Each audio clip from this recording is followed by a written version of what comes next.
Hello, everyone. Welcome to the Intro to World Schools debate lecture that is being recorded on October 4th, 2023 at approximately 7 p.m. Eastern Time. Um, Before we get started, I just want to preface that this lecture, is for anyone, whether or not you're, a complete newcomer to World Schools debate and you want to understand the basic foundational mechanics for how the event works, or even if you're an advanced debater in World Schools that needs a little bit of a refresher of the fundamentals and the basics.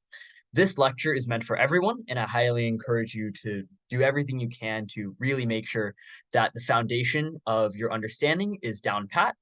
And yeah, this lecture will cover a variety of things that we'll get into in a few minutes. So firstly, I'll discuss the event format, just what is World Schools, the different types of motions that you will encounter, which is just another word for the different types of topics that you will run into in World Schools debate rounds. I'll discuss the speech order and speaking roles and the responsibilities of each speaker on both sides of the debate, touch a little bit on framing, how to construct substantives, respond to arguments, craft and respond to points of information. And if all of these terms are a little unfamiliar to you, don't worry, we're going to get right to it and we're going to be able to clarify and get all of that information out of the way. Secondly, and finally, this lecture will go over a couple of critical resources that are available at your disposal, things such as how you can continue to learn and get practice and accumulate experience in World Schools debate through learning, and then how you can additionally compete and get that firsthand experience that is so valuable to really learning any debate event. So just a little bit about myself. I'm Arik. I'm a 17-year-old high schooler from West Palm Beach, Florida. I've been doing World Schools debate for the better part of 4 years now. Out of my cumulative 7 years of speech and debate experience, I've competed at a local, state, national, international level, serving in both like a coaching and a lecturing, lecturer capacity as well as debater in the event. So it's fair to say that I've got a couple of things that I can definitely teach you all about when it comes to World Schools. But I do acknowledge that there's a lot more to learn. And, World Schools is very fun in that there is so much more to learn, no matter how long you've been doing it. So first, let's talk about the event format. So firstly, what is World Schools? World Schools debate is a 3v3 debate format. The event is largely international in nature, from its topics, which are known as motions, to the participants and the people that are involved in World Schools debate events and tournaments. Worlds has a combination of prepared and impromptu debate rounds, building adaptability, presentation, argumentation, construction skills, among others.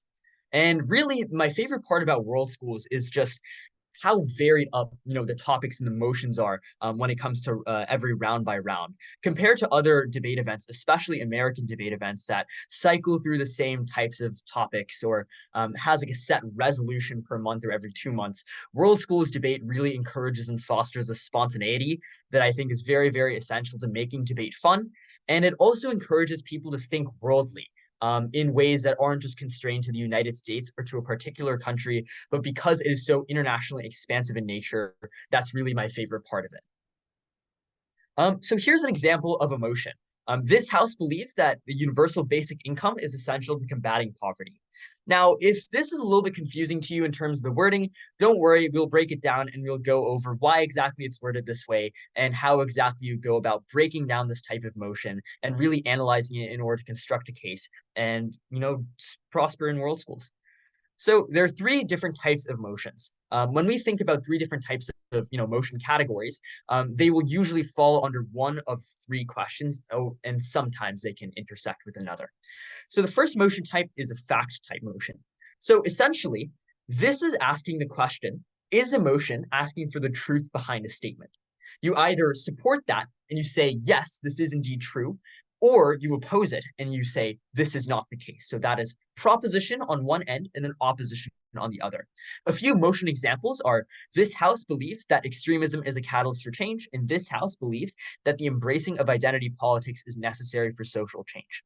And if you're confused by the little acronym here, THBT or THW, don't worry. These are just different ways that emotion is worded. And really the only value it has is really just changing the way that you go about breaking down emotion. And we have a resource center that's entirely dedicated to providing that kind of information for what exactly you're supposed to include in the framing of your case, depending on the certain motion type, so that you have all of your bases covered. So that's a fact type motion. The second type of motion is a value type motion. This is critically answering the question, is a motion asking about morals, principles, or values?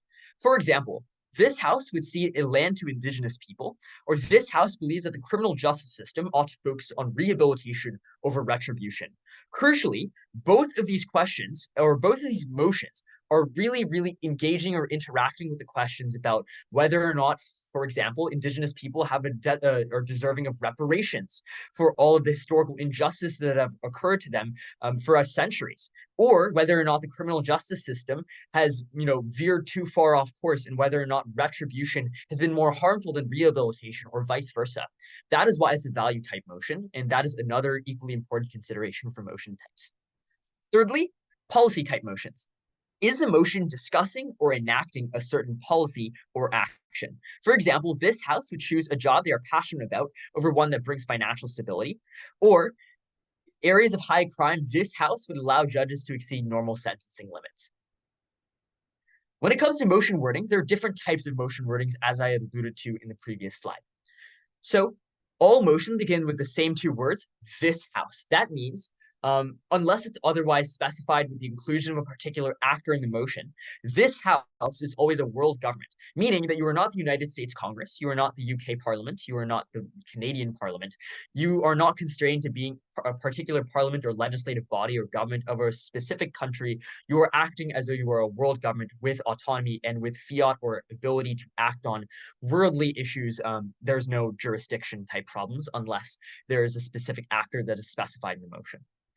Now, here I have linked the Equality and Forensics World Schools Debate Resource Center, which is currently a work in progress in terms of just the content that is being included in here. It really just goes over everything that we'll talk about in this lecture. I'll just go ahead and place it in the chat right there. And here you'll have access to the different things that we're going to talk about during this lecture. For example, different World Schools resources, how to prepare for World Schools, points of information, types of motion and motion analyses, how, the flow of debate goes in World Schools debate, so on and so forth. So yeah, I heavily encourage everyone to take a look, and hopefully it should be of some utility to all of you. Now, continuing in terms of the explanation of what is World Schools is very, very distinct and unique in terms of its rules as compared to US-centric debate events. For example, the speeches for constructive speeches are 8 minutes, with the exception of replies, which are 4 minutes. There are no questioning periods. There is direct engagement through what we call points of information, or offering, things that you want to question the other side about. And then in terms of the topic areas, it's very, very broad and diverse. There's different topic areas, for example, arts and culture, science and technology, economics and international relations, narrative or normative type motions, things that are very, very, diverse and very spread out compared to the types of topics that you're to get in events like Lincoln Douglas or Public Forum or Congressional Debate. So yeah, that's really why World Schools Debate is fantastic as a debate event. And it's also just competed by, the vast majority of international debate circuits around the world. So you're guaranteed to make new friends, learn new things, talk to people. It's really just makes debate all the more enjoyable of an experience. So there are two types of rounds in World Schools Debate. First, there are impromptu rounds, which is essentially where you're assigned a motion and you have a certain time constraint, typically 30 minutes to an hour of prep time, depending on the tournament rules. And yeah, it's very, very self-explanatory. You prepare with your team. World Schools is like a 3v3 debate event, but each team is permitted 5 team members, and 3 of which speak in the actual round. So everyone is able to come together and prep for 30 minutes to an hour, develop a strong case, brainstorm refutation, rebuttal to potential content that your opponents will run. And yeah, that's essentially just a round with more time pressure. Comparatively, there's prepared motions and prepared rounds where theoretically you have infinite prep time. You're assigned a motion and you're typically expected to prep both sides well beforehand in terms of the tournament, because typically you are expected to debate on both sides if the schedule allows for it. And yeah, it really just encourages you to think about both sides. It'll help you improve your case for each side. And yeah, prepared rounds are excellent in that regard. Are there any questions with just the basics of world schools and what I've discussed so far? Feel free to just place a question in the chat or unmute and ask.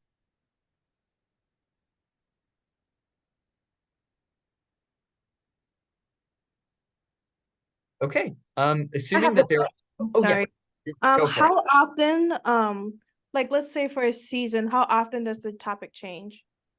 Yeah, so it really changes from round to round. Obviously, there will be some motions that are recurring or might be common, but um, because there are multiple rounds in a World Schools tournament, typically there are 4 to 5, rounds in the preliminary rounds of a World Schools tournament.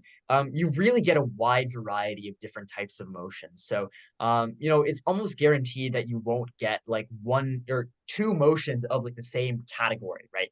Like you won't get two motions of about like education. You're more likely to get a motion on education, a motion about art, a motion about economics, emotion about, all different types of things. So it's really a wide variety and it varies up from round to round. So it's very, very, dependent on your ability to be adaptive and to think on your feet.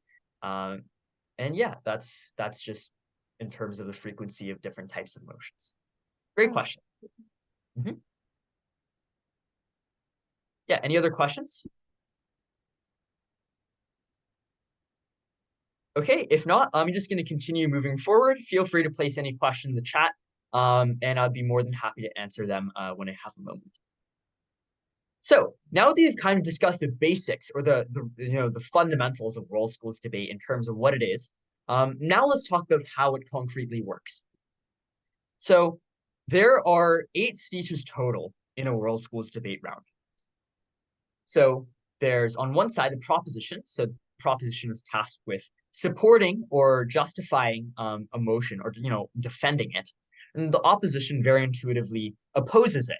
And they explain, the net harms associated with proposing the motion. They'll justify their side, things of that nature. And very, very intuitively, it resembles like an affirmative or like a negative type like split. So yeah, there are 8 speeches. And the way it goes is as follows. First, the proposition one, also known as the prime minister. Then it goes over to the opposition one, the leader of the opposition. Second, and or then afterwards, it goes to the proposition two, then the opposition two, then the proposition three, then the opposition three. But after that, it doesn't go to the proposition reply. It actually goes to the opposition reply immediately after the opposition third. And then finally goes to the proposition reply.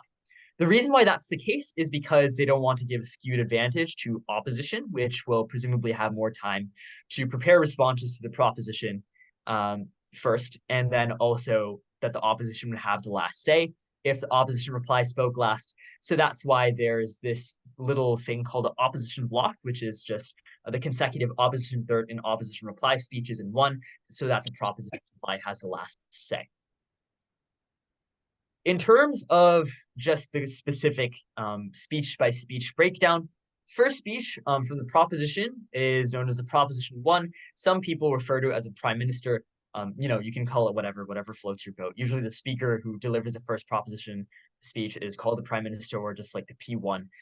Just literal, different ways to call it, the same thing.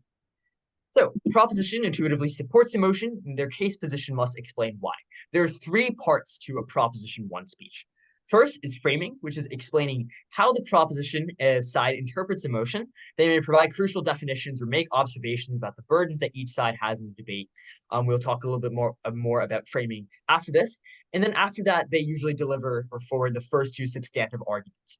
So these are typically specific arguments, much like contentions in other forms of debate, that identifies a reason to support the motion, and then the second substantive argument is a distinctly different reason to support the motion.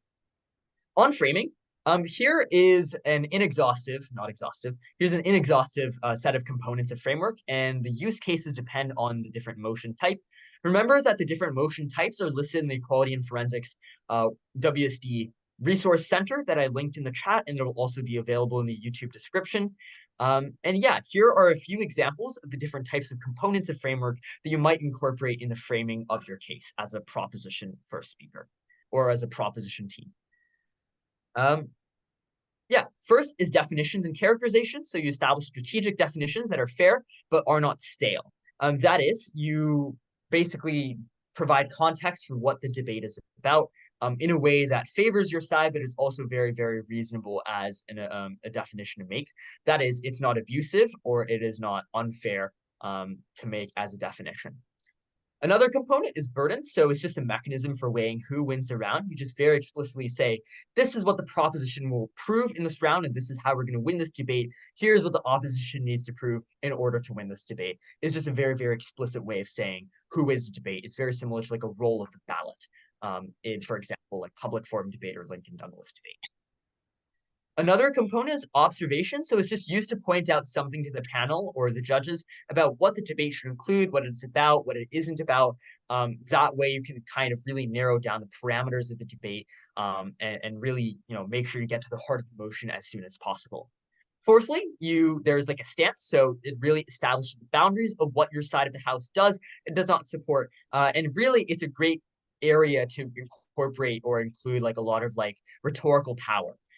So it's just making it very clear, this is what we stand for. Here's why that's so important. A lot of room to be very stylistically appealing. And I have a lecture about style, rhetoric, and presentation that I will place in the chat later, and it'll also be included in the YouTube description and in the chat later at the end of this lecture. Another component is a model and counter model. So this is used for THW or this House would motions. This is a general plan for your policy that covers implementation, funding, logistics, etc., using something that we call fiat. So fiat is essentially a very fancy word for saying assumption power. So how much can the proposition assume they have in terms of laying out the debate? For example, if we go back to a slide from earlier, here. So this House believes that a UBI is essential to combating poverty. Here, if we just assume for the sake of argument or assume for the sake of just our thought experiment here, that the motion instead read, this House would implement a universal basic income to combat poverty, the proposition has a fiat or the assumption power to lay out what this would necessarily look like in their world.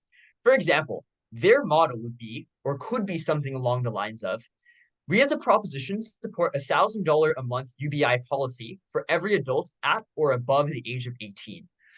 That is a form of model that the proposition can really push in the framing so that the opposition is aware of what exactly the round will be about. And then if the opposition has an alternative, which reasonably they are able to, they can either opt to defend for the status quo or defend that alternative, which is also known as a counter model. Now, the important caveat about counter models for the opposition is that it cannot exceed the fiat or the assumption power of the proposition. That is to say, opposition cannot say or counter by saying, we would implement a $1,500 increase to wealth or means tested welfare, because that exceeds the financial capital that the proposition expends for their model. That is, the proposition is defending $1,000 a month UBI for every adult at or above the age of 18. Therefore, the opposition cannot exceed that amount of assumption power that the proposition is making because that's just not fair for the debate. So that is a counter model and a model. And also there's counterfactuals, which is just a very, very fancy way of saying what a world would look like without that thing. And it's used for this House regrets motions or THR motions. An example of a this House regrets motion would be, this House regrets the rise of cancel culture. So a counterfactual or clause or like a section in framing for the proposition case might include a counterfactual where the proposition says, we envision a world that is not entirely focused on canceling individuals because it is unproductive. And they just elaborate on what exactly the world would look like without cancel culture. So that's just really contextualizing just what their world would look like on the proposition.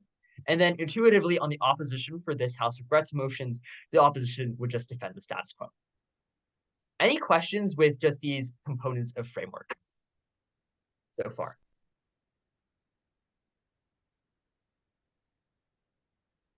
Okay, great. I'm so sorry. No worries. Question. Yeah, go for it. So you're debating, do each side have like the same framework, or do other opponents like have a different framework, and does that like interfere with the whole round? Great question. So when it comes to framing, more often than not, it is, 9 times out of 10, the opposition disagrees with the framing of the proposition. For the most part, definitions, usually, if they're not provided in something that's called like an info slide that already provides like information about emotion, um, typically, there will be a little bit of pushback in terms of the framing, in terms of perhaps there's a disagreement on what each side needs to defend. Perhaps there's some disagreement in the characterization, um, of a particular type of thing. So yeah, it is very, very natural for disagreements in framing to occur, and more often than not, that occurs, in the first cycle of speeches. So the proposition one and the opposition one. So entirely natural. It happens all the time as long as the opposition refutes and really, really engages the proposition framework, explaining what components of their framework are incorrect or are unfair. Then the opposition needs to build on that and explain what their suggestion of the framework is for the round. So yeah, very, very naturally, simply there are disagreements in the framework, and it can definitely differ. All right, thank you. Of course. Oh wait, I have a question. Go for it. On the counter model, Mhm. do you, right, let's say you're speaking on the opposition, can you just prove proposition's model wrong? Or do you have to have like a new plan for like how you want it? Or like, Mhm. can you So just can you prove elaborate their on model what you wrong? mean by like proving their model wrong? So would that be like just proving why their model is worse? Yeah, like if their model ends up having flaws in it and it wouldn't be able to be implemented, Yeah. would that be like an effective way to take down their model or case? So a couple of things. First, typically most models are pretty fair. And if they're just blatantly they just like cannot occur, then of course that is something that you can claim. That's definitely like refutation. I'll get to you in a second, Erica. That's definitely something that you can incorporate. When refuting the proposition's framework. So yeah, absolutely. But typically, you just want to prove why their model is worse, and you are able to do things like defend like a counter model. Here is why our counter model better solves this issue that proposition is trying to solve in this debate. So yeah, it's really a combination of all of those things. So yeah, definitely. Yeah, Erica. Oh, hi. Hi. Are there like what's the biggest difference between Worlds and like BP other than like the format? Absolutely great question. So I also compete in BP. I love it. So in terms of the differences between World Schools and BP, BP, by the way, is British Parliamentary for those who aren't aware. So World Schools is it's not like 4 teams, it's 2 teams. So I'd say BP is honestly like a little bit harder and more challenging, but it's equally as fun as World Schools. So the primary differences is that there are 3 speakers on each side, because there are 2 sides in World Schools. Comparatively, BP has 4 teams with 2 speakers in each team: opening government, opening opposition, closing government, closing opposition. And in terms of the format, if we just go back a little bit, so this is the speech order, right? There isn't like opening or closing. In terms of strategy and content and the types of things that you run, usually the types of content or positive material that people would run in closing, that is like extensions or unique arguments, you can typically fold that into just like a case in World Schools. And yeah, a lot of like the stock arguments that you're likely to run into in like opening gov and closing, or opening gov and opening opposition, typically is like the crux of the debate in like World Schools. But you can definitely have like there's definitely like some incorporation of like extensions to some extent in World Schools debate. There's points of information that stays the same. There's like cross-examination or question blocks compared to like US events. So yeah, there's actually like a lot of similarities. I say BP is probably the closest thing resembling to World Schools debate. So yeah, great question. Okay, so now talking about constructing substantives. So substantives, as a reminder, is just like a fancy word of saying like an argument. And this is typically the general flow of substantive. So first, your claim. Oh, I forgot to include that in there. First, your claim. So what the substantive is. Second is the thesis. So what the argument will serve to prove or what the argument is about. Oh, I don't know why that's there. Ignore that. Okay. And the third component is mechanisms or layers of analysis. Is this loading? It's loading. Apologies. Give it a sec. Anyways, yeah, so mechanisms and layers of analysis is just essentially reasons why the argument is true. So this is often backed by examples and explanations of different systems. Typically, world schools debate compared to, say, LD or PF or Congress is not dependent or reliant on like evidence most of the time. Like impromptu rounds, you can research and you don't have access to like the internet. You only have access to like a dictionary and an almanac. Comparatively, for prepared world schools rounds, you can incorporate data, and sometimes you do that. You can fold in like statistics, but most of the time it is very, very intuitively, logical, analysis based, or like intuition based.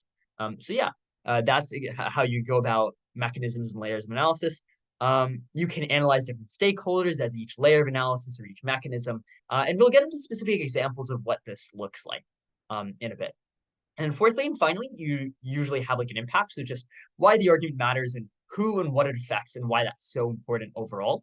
And then also why the impact of this argument wins you the round and makes certain that your opponent loses the round. So it's a balance of something that we call offense and defense. So offense is why you're winning the round, and defense is why your opponents are losing the round. Having a critical mix of both is very, very important to really winning a debate and having a good substantive. Any questions on constructing substantives?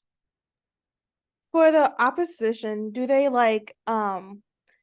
also prove why they should be voted on rather than just saying that why the judges shouldn't vote for like the proposition? Yeah, exactly. So it's really a combination of proving why you're winning the debate and then also why your opponents are losing the debate. So remember, you explain why you're winning the debate through your substantive or positive material, and then you're explaining why your opponents are losing the debate or how you deal with their arguments or their substantives by refuting it, and that is why they're losing the round. Yeah, Erica? Since there's only like two teams, is it like true that you want to take like the biggest arguments that you would, like you said, that opening teams would take in BP, like you don't want to take like more niche arguments? Yeah, to be clear, there's nothing wrong with like very, very niche arguments, but more often than not, those niche arguments can be like a mechanism in like a larger, argument that usually like opening would run. So it's very, very context dependent on the motion. But yeah, you correctly identify that most of the debates should be, surrounded around, the major arguments that you were to expect on that sense. Okay, so let's write a case. So I'm going to give you guys a few minutes to brainstorm and kind of just look over this motion. This house regrets the rise of the social media influencer. So I'd encourage everyone to, prepare just a little outline or just some ideas for a proposition case on this. So you don't have to have a fully written out case. It's perfectly fine if you don't. So yeah, what you can do is maybe you want to work on framing. Maybe you want to create a substantive argument. It's entirely up to you. I'll give you guys 5 minutes or so to work on it. So yeah, I'll see you guys in 5 minutes. Feel free to ask any questions in the chat or just verbally, unmute and ask me the question.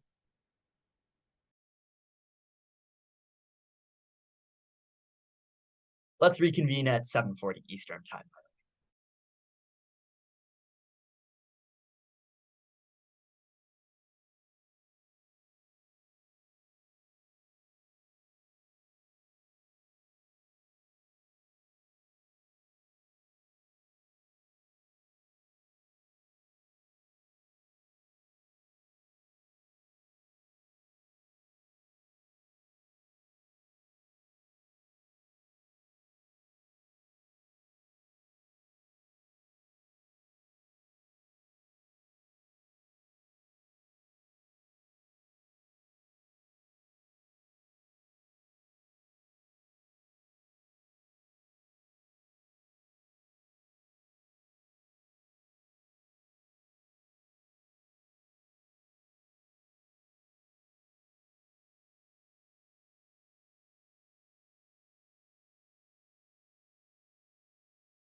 Hey everyone, there's about 1 minute left, so just take some time to wrap up whatever you have and we'll discuss.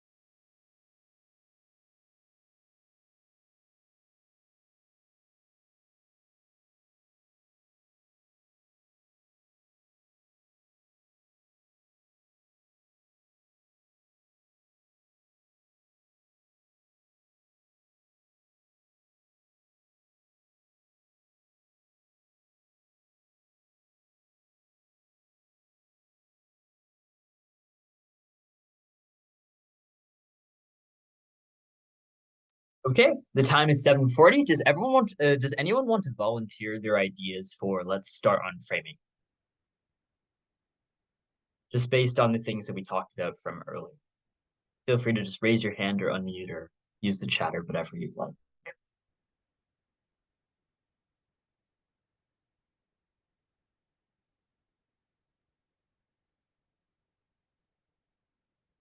Okay, I can go. Okay, awesome. Let's hear what you got, Gavin. For I guess here I have definitions. Is that fine? Okay. Yeah, of course.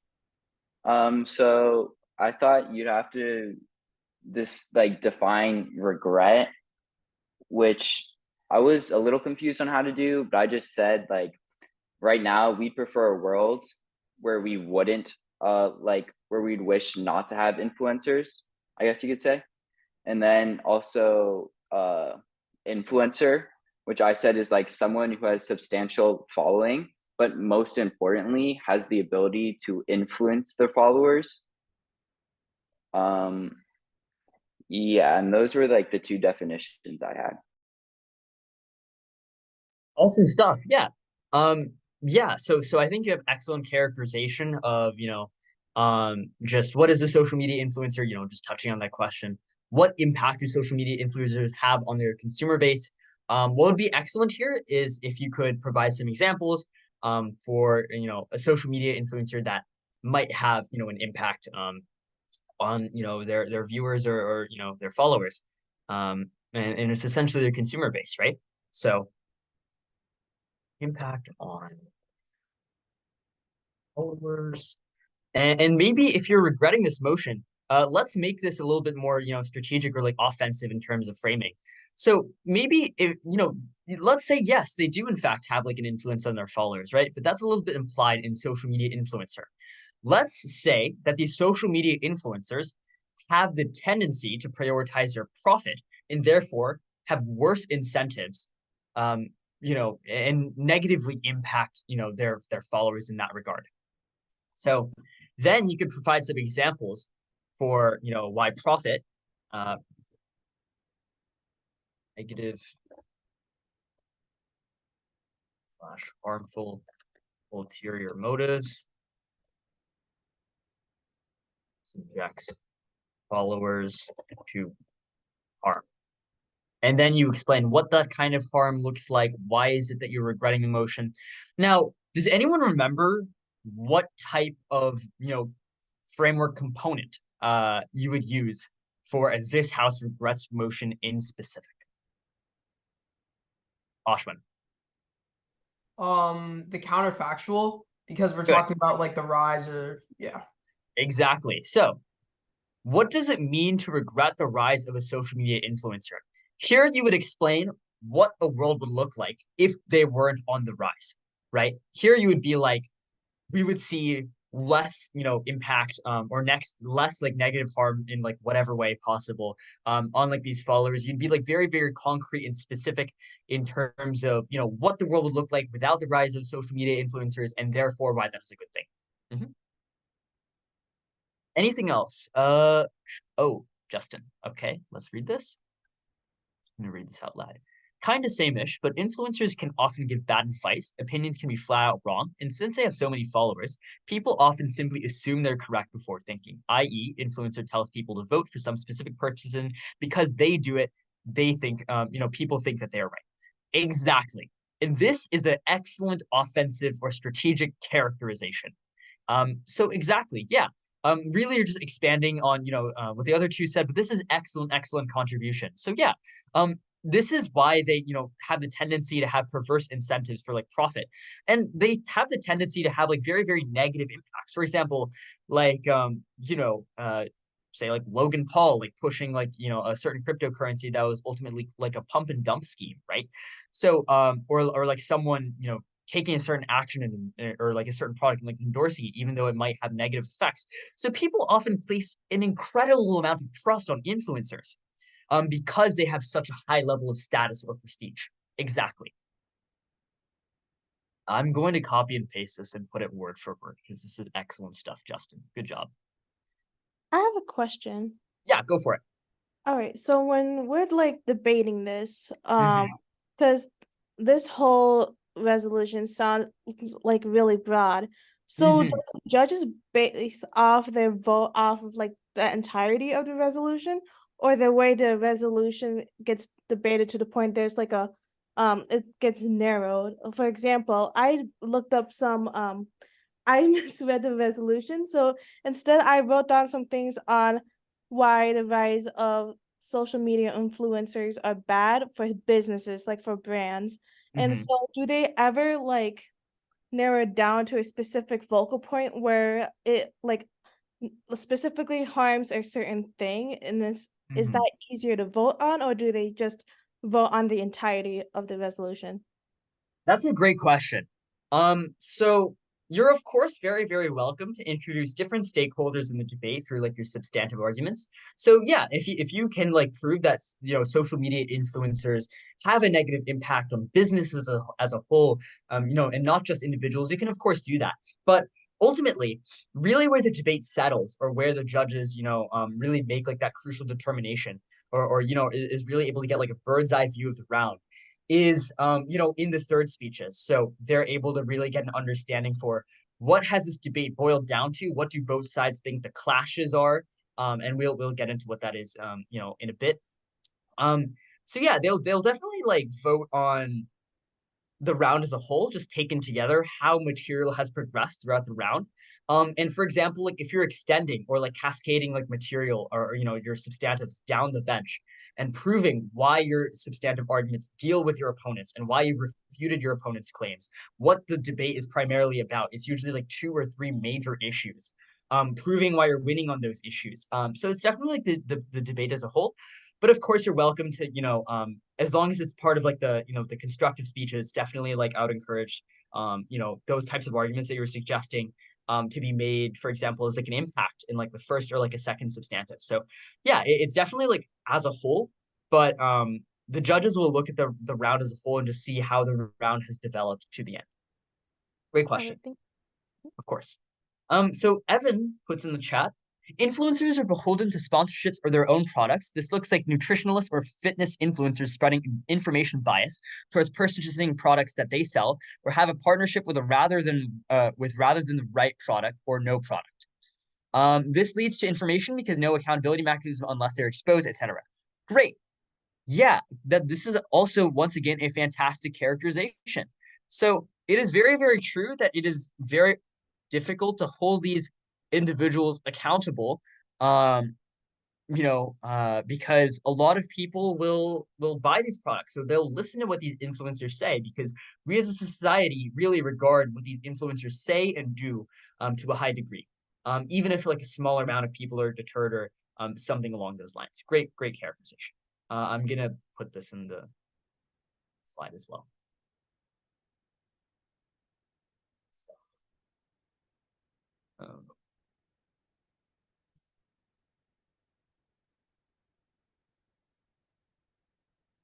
okay, great. Awesome ideas, you guys. Does anyone have any substantive argument ideas? So just beyond the frame. Completely cool if not. I'll give it a few seconds.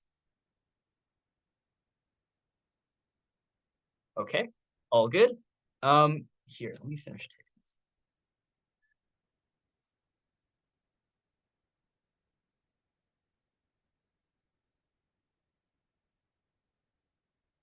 Okay, cool.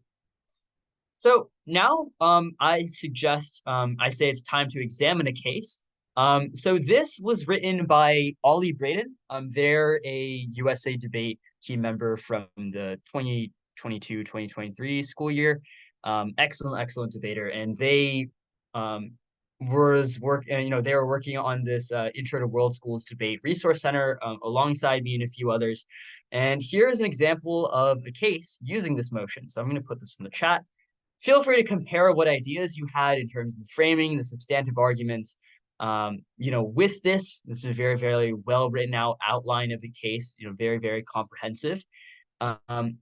And it also guides you through the different components of frame. So, and also just like has like a different type of, approach to how you craft substantive arguments or how you should order framing stuff. So awesome stuff here.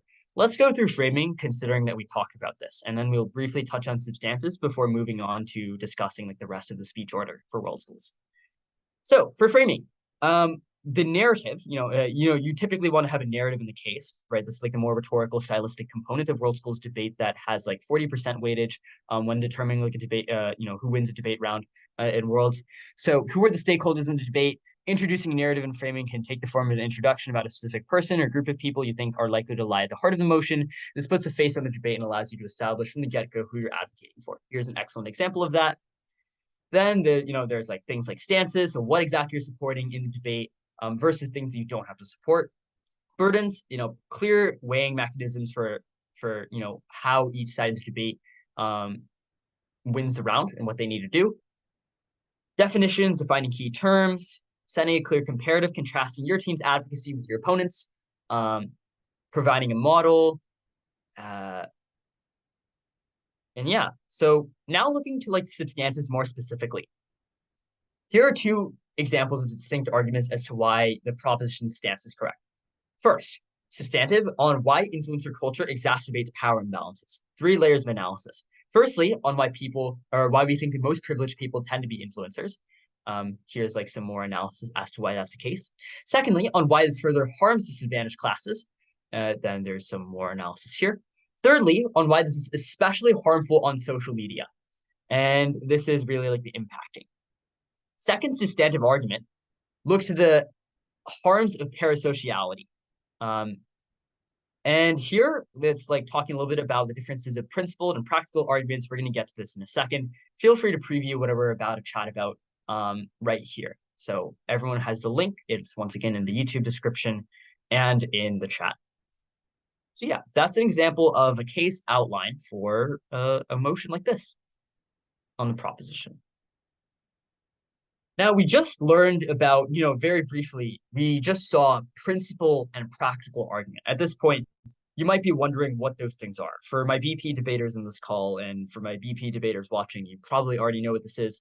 However, for everyone else, I would highly encourage, understanding the differences between practical and principled arguments. These are 2 different types of arguments that you can make in terms of crafting your substantive material. So the practical substantives are traditional arguments that have the end goal of proving a net benefit on your side and a net harm on your opponent's side. Here, it's important to have multiple mechanisms or reasons why your argument is true and layers of analysis in case, your opponents take it down or have refutation. So your case is super strong.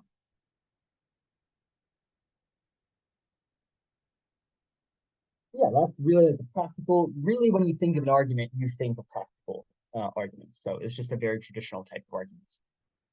Comparatively, there are principal arguments.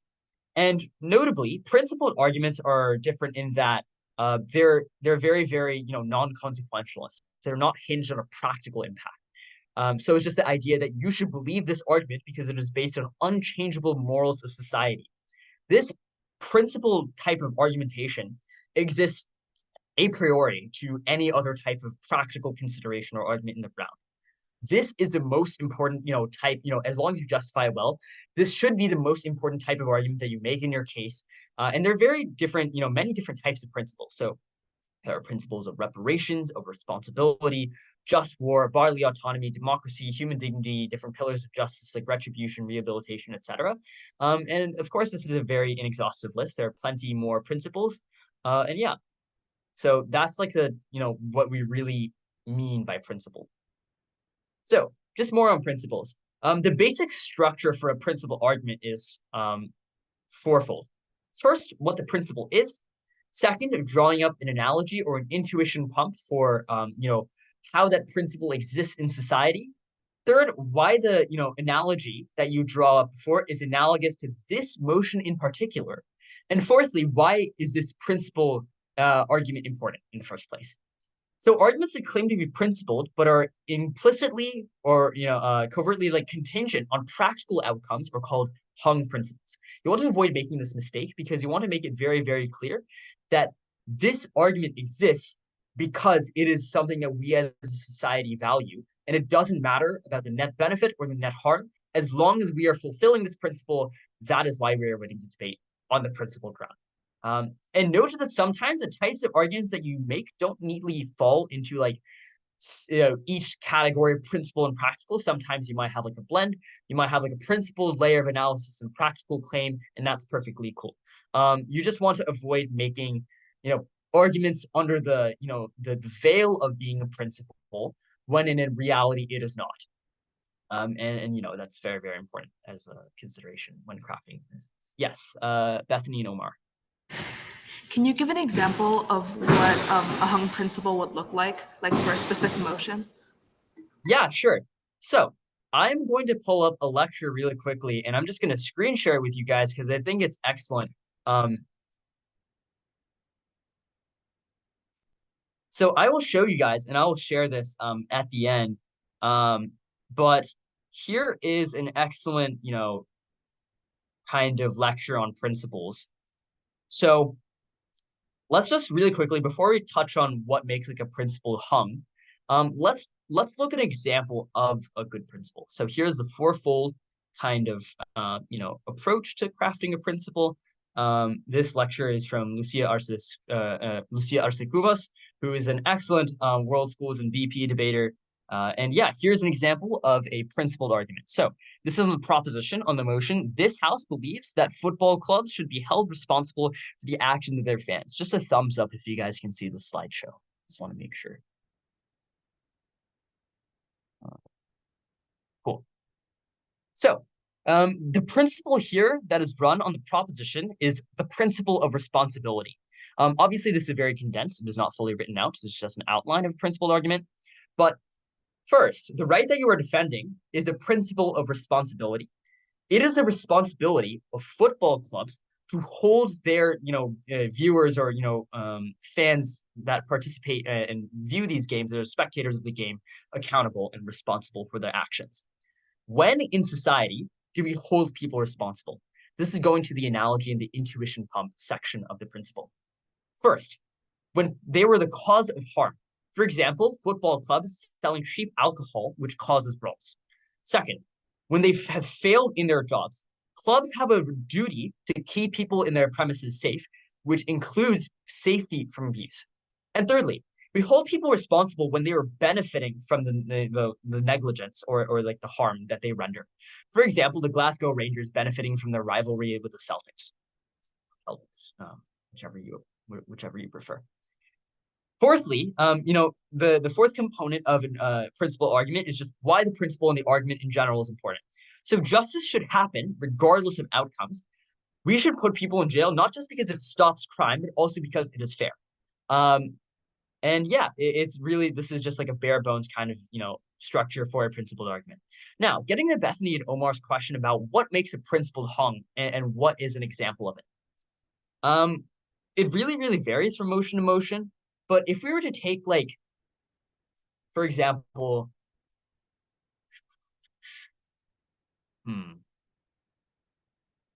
if we were to just take like this motion, for example, right? This house believes that football clubs should be held responsible for the action of their fans. An example of a hung principle would be claiming that you're getting into a substantive about the principle of responsibility, when in actuality, most of this is just about just like the primarily focusing on just like the physical abuse, or some just specific section of just why hurting people is harmful. It's a little bit of a difficult question to answer because it very, very much is dependent on the motion.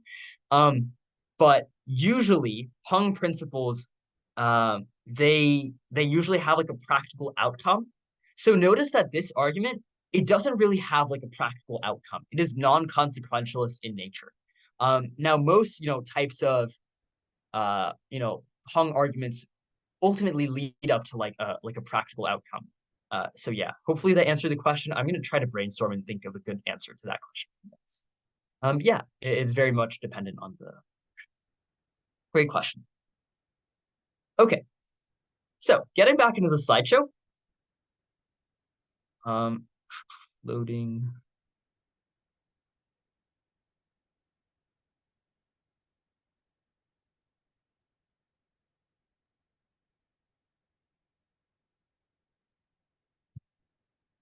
Okay, there we go.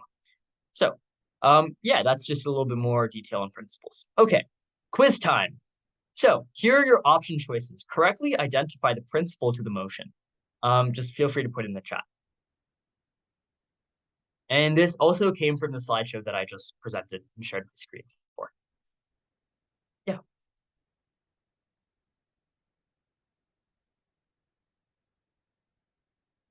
We give you all a minute to just take a look at these motions, and we'll just go straight down.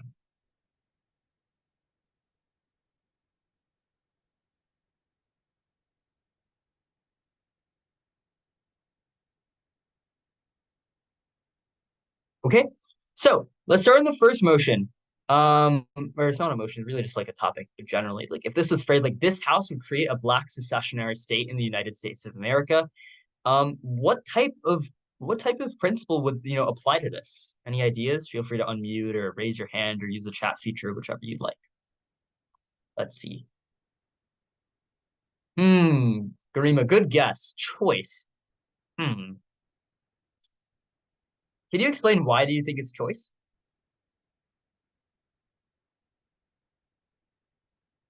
Okay, yes, it's reparations, you guys. Yeah. So let's hear from someone who said reparations. So why exactly is it reparations? Does anyone want to pitch in in the chat, or just unmute and explain to me why reparation would apply here?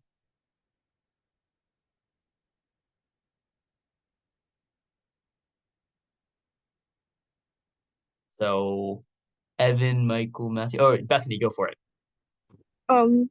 Black people have been historically marginalized, especially in the US. And by creating a Black secessionist state, we would be making reparations to this marginalized group of people, because like people should deserve like a democratic right to secede and like separate themselves from like a nation that's like harmed them.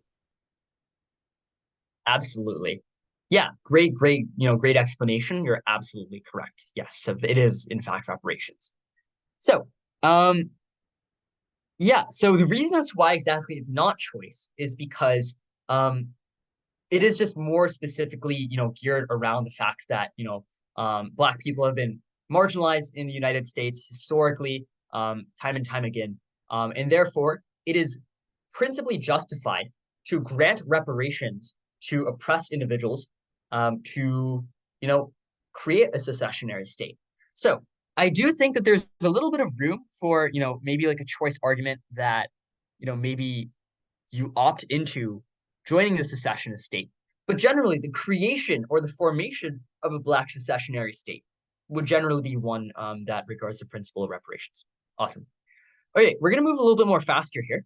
So just feel free to use in the chat, just what you think the next one is. So using human shields in asymmetrical wars.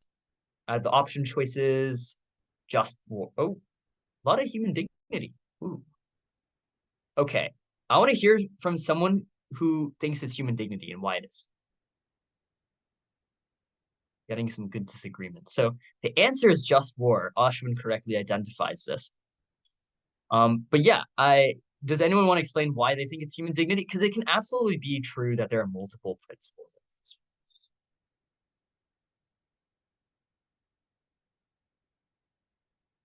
So Evan, Michael, Gavin, anyone? You guys can use the chat maybe to type up the explanation. We can take a look. Okay, my thought process here. Okay, yeah, I guess kind of what Evan said, like it's not like I can't think of the right word, but it's not right to use like human people as shields. And so I think it goes against like humans having dignity. Mm-hmm. Like if they're just going to be used as body shields. Yeah, 100%. Absolutely. And yeah, absolutely. So like human dignity can definitely be like another approach you take here. It's a little bit of a trick question because the second one, the last one are really interchangeable. In the sense that, it can be indeed like a violation of human dignity to use human shields. So that can be a principle that the opposition runs, right? But for example, proposition could use just war here as a justification for the principle. Because the war is asymmetric in nature, there exists a power imbalance. Therefore, it's justified to do this in order to win the war. So yeah, it's really interchangeable here. And Michael, yes, great observation. So this house believes that the desecration of religious sites is a legitimate tactic of warfare. That is absolutely an example of just war as well. So both just war and human dignity apply here. So yeah, good stuff.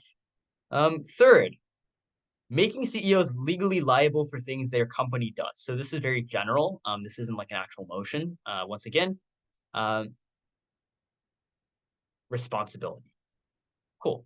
We've got some consensus here. Yes, it is indeed responsibility. All right. And then fourthly, allowing people to undergo cosmetic plastic surgery.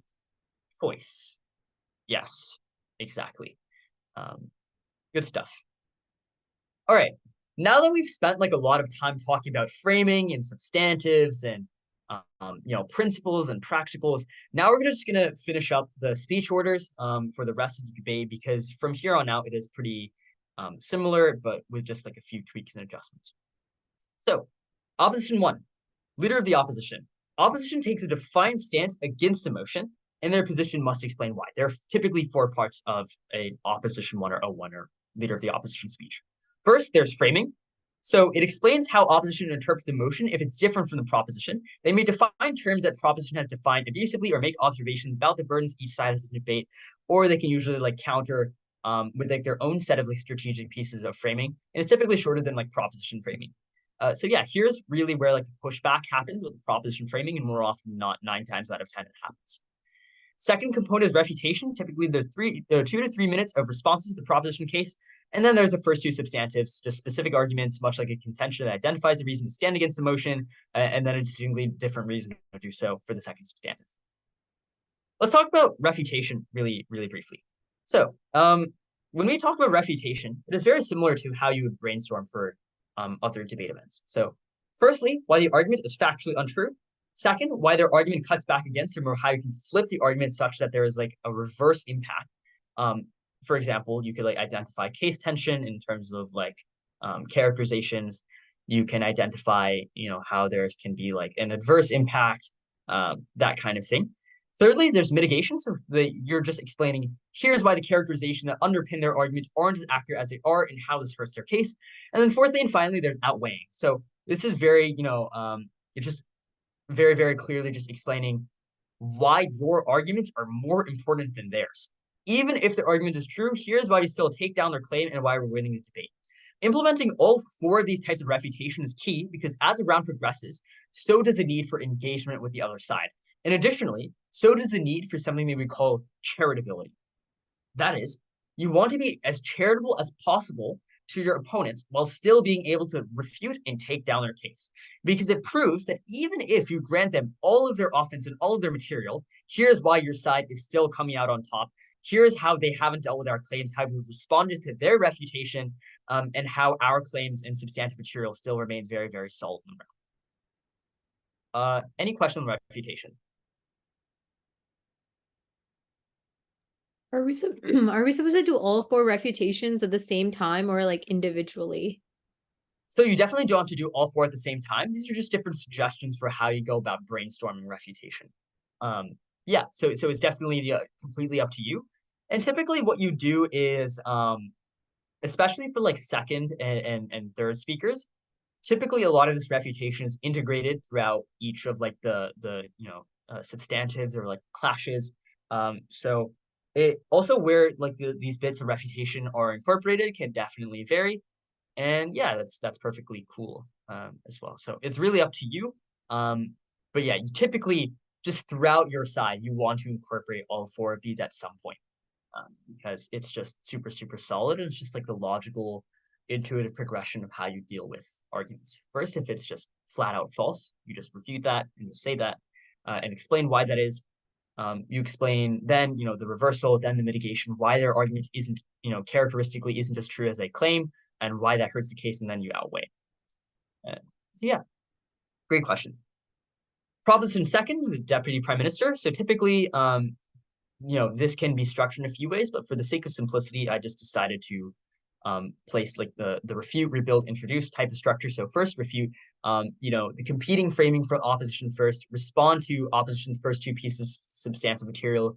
You rebuild your own case, so you just defend your own case, refute their refutation of your case, and explain why your case is super, super solid. And then you introduce and forward your third substantive argument, typically another piece of practical material, which is about 2 minutes to 2 minutes and 30 seconds. You typically want to allocate a decent amount of time to this because time allocation is super, super important in world schools debate, and you want to make sure that you have elaborated on the argument. You don't want to like get into the third substantive with like 1 minute remaining or 30 seconds remaining left in your speech. Time allocation is super, super important.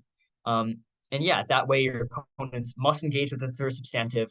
And yeah, it's just good for time allocation. So you want to think about what types of arguments are you're most likely to engage with the opposition stance when writing your third substantive, and what is the crux of the opposition argumentation, how your case can engage with it. Then there's opposition 2, very much the same. So first thing you want to do is like cascade, like extend like your opponent's or your opposition first speaker's response to proposition framing, and then the proposition first day substantive, explain why these responses are still true despite proposition's argumentation and build on them.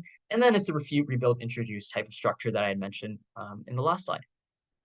For proposition and opposition third speeches, typically they firstly engage with the macro level or like the larger framing issues in the round, explaining why your side has interpreted the motion correctly, how you've justified it, why their interpretation of the debate is incorrect in terms of framing, and how you've explained that in previous speeches and how that interpretation applies to the round. And then you want to delve into 2 to 3 critical key questions or clashes of the round. Typically, you want to spend 2 minutes each on them, although of course it'll vary depending on just the circumstances.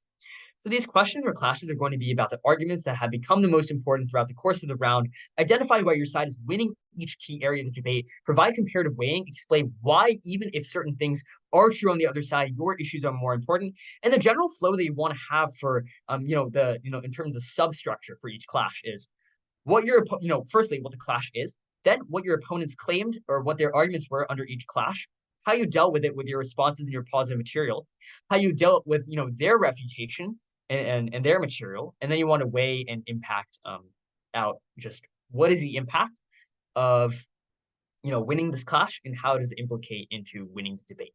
So you really want to tie it back to the burden. So yeah, that's proposition, opposition, third. Now for opposition reply. So the third opposition speech is directly followed by a 4-minute opposition reply. Remember, this is called the opposition block. And coordination is super, super important to avoid redundancy. The opposition reply needs to stay consistent with the arguments presented in the third speech, while presenting a slightly different approach to analysis without entirely new argumentation. Note that reply speeches cannot introduce new arguments. You want to give a summary of 2 worlds that exist in the debate, or you could do like different paths to the ballot, just paths to victory. Why exactly you won the debate? What different paths you have to winning the debate? What does opposition versus proposition world look like, and why is an opposition world better? And then much of the same for proposition, but just inverse. So yeah, any questions on the reply or the third speeches?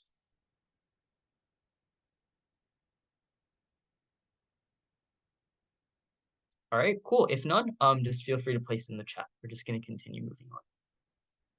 Now let's talk about points of information. So I mentioned very, very early on in this lecture that the only form of direct engagement that you have, of course, other than just refuting someone in your speech, is asking for a point of information. So Typically, there's a maximum of 15 seconds. It can be given by the other side during the middle 6 minutes of any 8-minute speech or constructive speech. The first and the last minute of the constructive speeches are known as protected time. So you can't ask for POIs or request POIs during that time, and you can't ask for POIs or you can't offer a POI during reply speeches. And typically, POIs can be offered every 20 seconds or less. This isn't a hard rule. This is just like a courtesy or decorum thing where you don't want to like be spamming points of information because A, that's really, really disruptive and it's disrespectful. But B, the judges are also going to notice and they're just going to flag it as barracking. What should we do if the other team's POI is more than 15 seconds? So you can politely cut them off. Yeah, I would suggest just politely cutting them off and being like, sure, I'll just respond to this. You could be like, I'll respond to this for like the sake of like time or for time's sake, I'm just gonna go ahead and respond to it now. Yeah, but typically you want to phrase your POIs, 15 seconds or less. You want to offer POIs, ideally, in time intervals of 20 seconds each. Each team should aim to take about 2 POIs per speech. And it's very, very strategic to offer POIs. It just shows that you're engaging with the debate. POIs can be great in terms of sussing out and really understanding what is it that your opponents are trying to get at. Maybe, for example, for like Proposition 1, the opposition, side might have a speaker that is like asking for like a POI to like kind of get like an understanding for, the case. So yeah, or like the framing. So yeah, you can definitely use POIs to your advantage. See, POIs can either be like clarification when the other side feels that the side speaking is misconstruing their argument, or maybe when something is unclear, or it can be just like an offensive strategic question to the other team, like cross-examination, but while they're speaking. Yeah. POIs. And then how Worlds is adjudicated. So this is the World Schools Debating Championship tripartite mark scheme. So World Schools debate is adjudicated on 3 things. First is content, so it accounts for about 40%. Just how strong or logical are your arguments? Your arguments make sense, be explicit, not implicit. Second is style, so it also accounts for about 40%. How well do you present the case or your speech, and what do you say, and how do you say it? So clear and effective communication is super, super important here. Adjusting your rate, your pitch, your tone, your hand gestures, your eye contact during delivery, having strong rhetoric and strong style can really make you stand out and make, the judges really pay attention and listen to your speeches a lot more attentively than compared to if you give your speeches monotonously and like this for 8 minutes straight, right? So yeah, it's just super, super important because, World Schools debate and speech and debate as a whole, more than anything and above all else, is not only about the arguments, but also about how you present it. Can you really persuade others and really get them to listen to you? So that's super, super important. 20% is, of the ballot is comprised of strategy consideration. So what are you responding to? How do you prioritize what content you respond to or what content you're running? How do you manage your time? This is like the time allocation stuff that I mentioned earlier. Do you focus on the most important issues? What do you focus on in terms of the clashes as like a third speaker, for example? When you're answering POIs, how are you responding? Are you responding well? Are you responding rather weakly? Are you taking like a pretty fair amount of POIs? Does your team utilize offensive strategic framing? Are you letting POIs, stop you in the middle of like a paragraph, or are you taking strategically on your own time, on your own volition, when it's best and most ideal for you? Those are a couple of questions that judges are asking themselves internally when really accounting for each side's strategy points. And these numbers right over here, 60 to 80 and 30 to 40, these are just speaker points. So that is just the individual speaker scores that each speech gets. That essentially gets added up at the end of the round, and the team with the highest speaker point value, combining the constructives and the replies, wins the debate. The team with the lower cumulative speaker score, of the constructive reply speeches, obviously loses the round. Yeah, that's how Worlds is adjudicated. Okay, are there any questions with how Worlds is adjudicated or, points of information before we talk about resources and wrap up the lecture?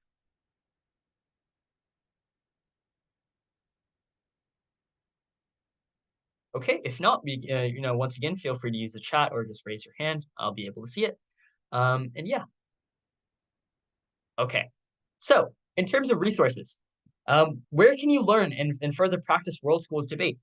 Great question. So on YouTube, there's a ton of videos of high-level World Schools rounds like WCC, which is the World Schools Debating Championship. Additionally, there are like just specialized lectures.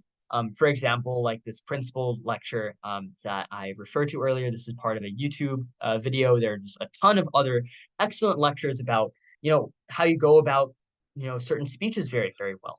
Maybe there are like specific lectures about like international economics. Like I remember I watched a great one from Harish Natharajan, who's the Team Hong Kong coach.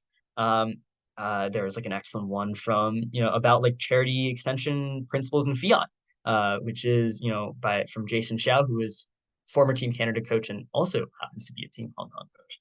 But yeah, there's just like a ton of different videos out there. I heavily encourage you to explore, the World Wide Web, see what's out there. In terms of specialized lectures and World Schools debate videos and rounds, because really the best way you learn is firstly getting, an understanding of what the best of the best really looks like. Let's look at the chat here. View-wise. Okay, I'll get to that in a second. So other online resources, there are usually like web pages like Debating 404, Digital Matter Files, District Tandem, etc. That also provide, that have like blogs, for example, for, different debating kinds of, strategies, styles, content, spec, knowledge, information, all sorts of stuff. And then, of course, there's online forums and online resource packets, or for example, like the Equality and Forensics Discord, the Equality and Forensics World Schools Resource Center, which of course everyone has access to. And yeah, these are really excellent places to talk to debaters who have a lot of experience or who are brand new to the event. Really, everyone of all different types of experience levels will be on those forums. And it's a great place to ask questions, really clarify your understanding of World Schools debate, get involved. Maybe you join a team, maybe you meet someone in the EIF Discord and you join a team, or you're part of the EIF World Schools debate team where you can go to certain tournaments. So yeah, a lot of opportunities out there online that I heavily encourage everyone to take advantage of. Other places where you can learn. So this was already there. Really like a main thing would be like reading news and books. So really a great way to stay engaged is just having knowledge and information about the world, because typically if you have this information in mind, you're able to understand systems as a whole, like economic systems or international relations and diplomacy systems, and you're up to date about current events. A lot of motions are about current events, a lot of very, very relevant things. So that's why it's super important to stay up to date. So that's also another very, very important area of understanding. Thank you for answering the question, Evan, from Bethany. So, few questions. Okay. Do you have any advice on practicing giving and taking POIs? Practicing with a friend or teammate, giving a first speech and giving POIs to each other? Excellent answer, Evan. Absolutely agree with you.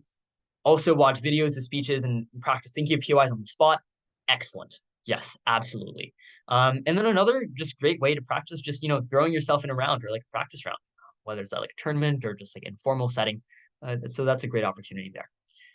Garima asks, to what extent can we use sources in World Schools? Great question. So typically, World Schools debate is not very, very source heavy or like evidence dependent. I mean, it is, you can of course just draw in examples, but typically you're not going to be like, the New York Times told us in December of 2021 that X, or you're not taking like the words of like someone else and just like saying it. You want to be able to explain things intuitively, structurally, with your own analysis and draw in examples to support it. So it can sometimes apply. Of course, for impromptu rounds, you cannot use sources because you cannot research or have access to the internet. And I suppose in some cases, you can use like stats for prepared motions if it's relevant. Do you know any World Schools drills to practice with the team? Yes. I actually have a document full of World Schools debate drills that I'll link in the YouTube description. But some, excellent drills are just 1v3. So challenge yourself by being the one versus 3 other people. Prepare, do like maybe like an impromptu or like prepared type round, and challenge yourself to speak, all of the different types of, speaker positions, and really be able to, think on your feet. So that's an example of one drill, but there's a ton of others. Okay. And Gavin says, quote, I heard Arik Karim's YouTube channel is pretty useful to watch high-level rounds. Thank you, Gavin. You're very flattering. So I mentioned this earlier, but I have a lecture already up there for style, rhetoric, and presentation. And that, really delves into the style component of World Schools Debate. And I have another lecture upcoming that I'm doing with the Japan Schools Debate Initiative about strategy. So that'll be up soon as well, hopefully. So yeah, there's going to be plenty of lectures. There's a couple of like international debate rounds there. So yeah, thanks for the plug. I didn't have to do it myself. Thank you, Gavin. Okay, so how can you compete? So check out these debate tournament sites to keep track of future World Schools tournaments. So there's Tab Room. So here you can filter through. So I'll just show you guys really quickly. If you go to the circuit tab here and click World Schools Debate, here is a ton of tournaments that offer World Schools Debate. Notice that some are online, some are in person. There's really like a lot of flexibility, and World Schools is super, super accessible as an event. So that's what I love about it. So that's the tab room. And then there's the WSDC community Facebook. More often than not, there's like a lot of different, there's like a lot of different kinds of, tournaments that are posted here, things of that nature, registration for tournaments, notice about upcoming, events, that, lectures, that kind of thing.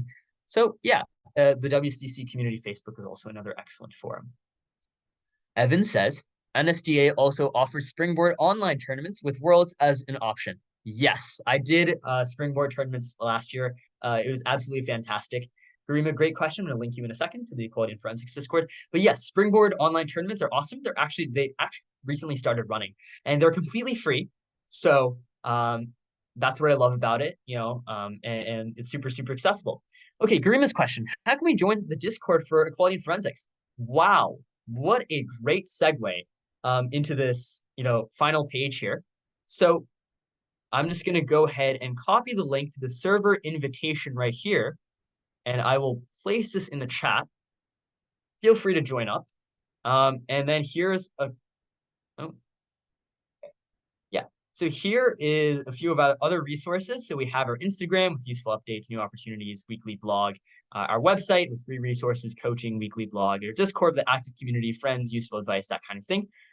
Everyone will have access to these links. And yeah, so overall, that pretty much wraps up this presentation. Thank you so much for attending. If you have any questions, feel free to hang back. But yeah, that's been it. And it's been an incredible honor, lecturing you. And yeah, my contact information will be placed in the chat. Yes, I'll be sending the slideshow in a moment.